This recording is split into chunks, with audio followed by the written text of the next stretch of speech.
Vocês já pararam para pensar na importância do poder das perguntas? Hoje a gente vai falar um pouco sobre isso e como elas interferem na nossa felicidade e na nossa inteligência emocional. Porque o nosso cérebro é inteligente. Espero que sim. Então, ele responde as perguntas que a gente faz a ele.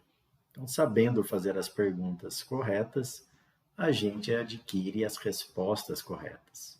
Fazendo perguntas erradas, vamos ter respostas que a gente de repente não gosta. Vamos ver algumas dessas perguntas. São infinitas, né? Muitas perguntas que possam ser gatilhos aí, que nos colocam em estados tanto positivo, de motivação, de engajamento, como também os negativos. Por exemplo, reclamar vai ajudar? Muitas das vezes as pessoas pensam que inteligência emocional tem a ver com a nossa capacidade de lidar com as emoções. E isso é verdade. Mas não é só isso. Porque se você está emocionalmente descontrolado ou descompensado, colocar mais emoção só vai piorar.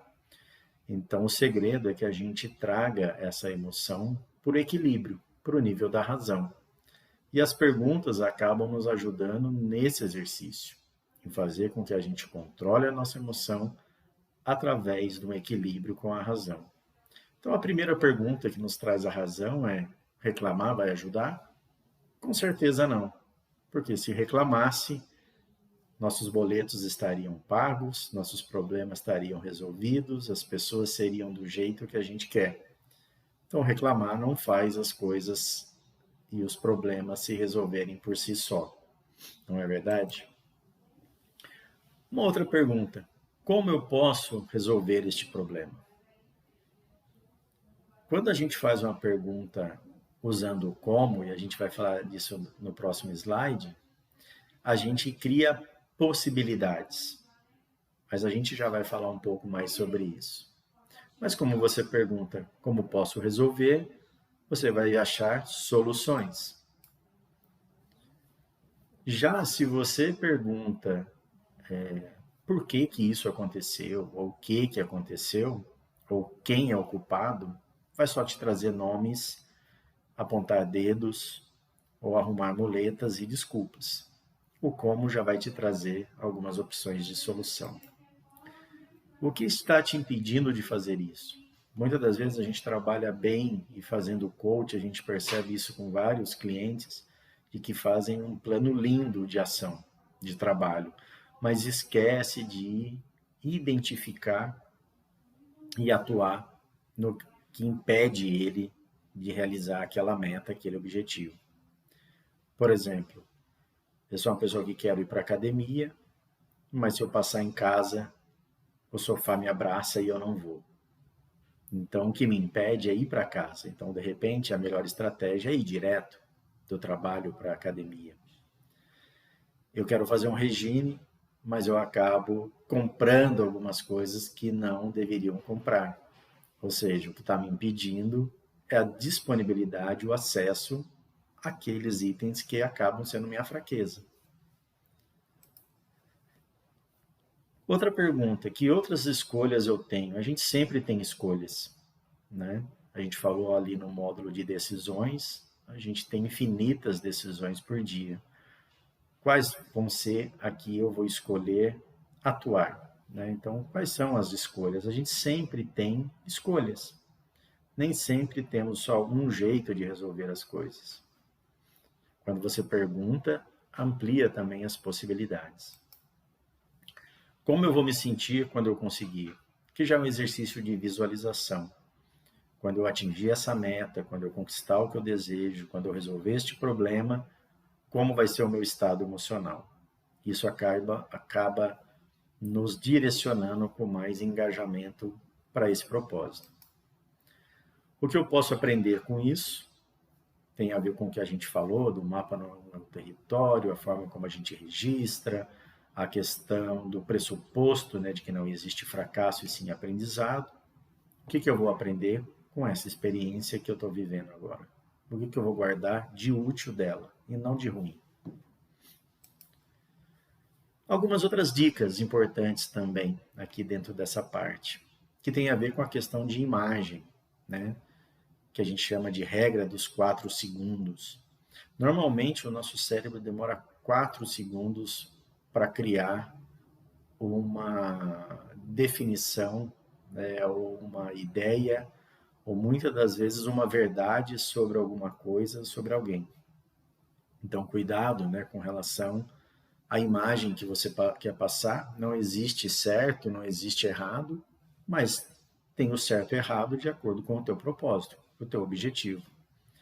Então, cuidado com cabelos, unhas, né, higiene, perfumes, hálito, todos esses itens aqui, inclusive alguns, né, de, por exemplo, aperto de mão, um aperto de mão muito solto, muito fraco, de repente a pessoa pode ter uma ideia sobre você, de que você é uma pessoa que não tem energia, porém um aperto de mão muito forte pode passar uma imagem de agressividade.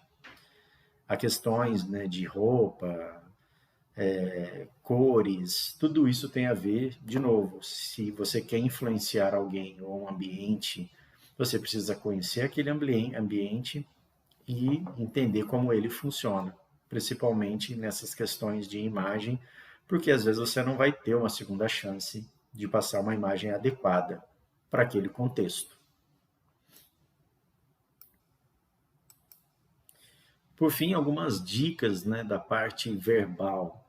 Cuidado com a palavra não, né? Procure falar sempre no positivo, o que você quer e não o que você quer evitar.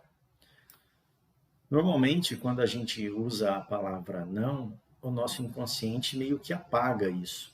Se eu perguntar para você agora, não pense num elefante cor-de-rosa, provavelmente na tua imagem você formou um elefante cor-de-rosa. Quem tem criança ou convive com elas, se você chega e fala assim, não põe a mão na tomada, o que ela vai fazer? Não pule no sofá, o que ela vai fazer? Ela vai fazer exatamente o oposto, ela vai pular no sofá, ela vai pôr a mão na tomada, porque é como se o nosso cérebro apagasse e ficasse só a frase, né? Pule no sofá, põe a mão na tomada. Então, você procurar falar sempre o que você quer e não o que você não quer. Né? Então, se você quer que ela fique no sofá, fique sentada no sofá, fique longe da tomada. Né? Então, no trabalho a mesma coisa. Às vezes a gente comenta com as pessoas o que a gente quer que ela não faça, mas a gente não fala o que a gente quer que ela faça. Então procure sempre expressar aquilo que você quer e não aquilo que você quer evitar. Cuidado com a palavra mas. O mas ela tem uma finalidade de como se fosse uma borracha, né? Ela tem uma utilidade que pode ser positiva e uma negativa também. A negativa é que quando você usa o mas, ela apaga tudo o que vem depois da frase. Então, por exemplo, Cristiano fez um ótimo trabalho, fez uma ótima apresentação, mas ele não explicou direito, de repente, esse contexto.